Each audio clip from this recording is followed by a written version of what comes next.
এই যুগের সর্বশ্রেষ্ঠ আউলিয়া ইসলামের আলোকবর্তিকা, সমগ্র জিন জাতির বাদশাহ এবং আশরাফুল মাকলুকাতের আলোর দিশারি আলহাজ হজরত মাওলানা হাবিবুল্লাহ ৯ বছর বয়সে ইরাকের রাজধানী বাগদাদে চলে যান। বাগদাদের নিজামিয়া মাদ্রাসায় কোরআনের উপর তর্জমা করে ১৩ বছর বয়সে সুপার ন্যাচারাল পাওয়ার, তান্ত্রিক বিদ্যা ও জিন পরীর উপর উচ্চ শিক্ষা অর্জনের জন্য তিনি ভারতের কামরূপ, কামাখ্যা, আজমির শরীফ, জৈনপুর, আসাম, চীনের তিব্বত, মিশর, পাকিস্তান এবং সর্বশেষ জিন পরীদের আস্তানা কোহেকাফে চলে যান।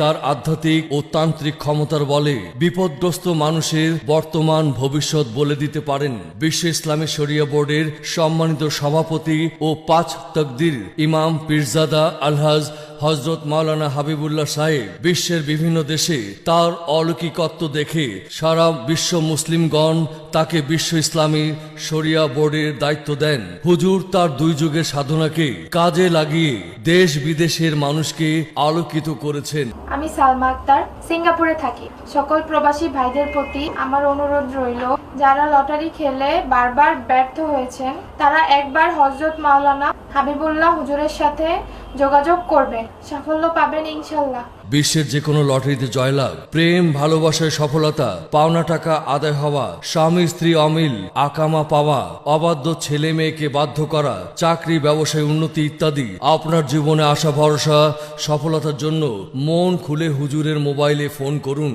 হুজুর যে কোনো সমস্যার সমাধান হওয়ার আগে ভক্তবৃন্দের কাছ থেকে কোনো প্রকার পারিশ্রমিক বা হাদিয়া গ্রহণ করেন না। আপনার সমস্যার সমাধান হলে হুজুরে এতিমখানা মাদ্রাসার জন্য যথাসাধ্য সহযোগিতা করবেন, এটাই হুজুরের মূল লক্ষ্য। দরবারে বাইতুল আমিন, লালদিঘি, চট্টগ্রাম।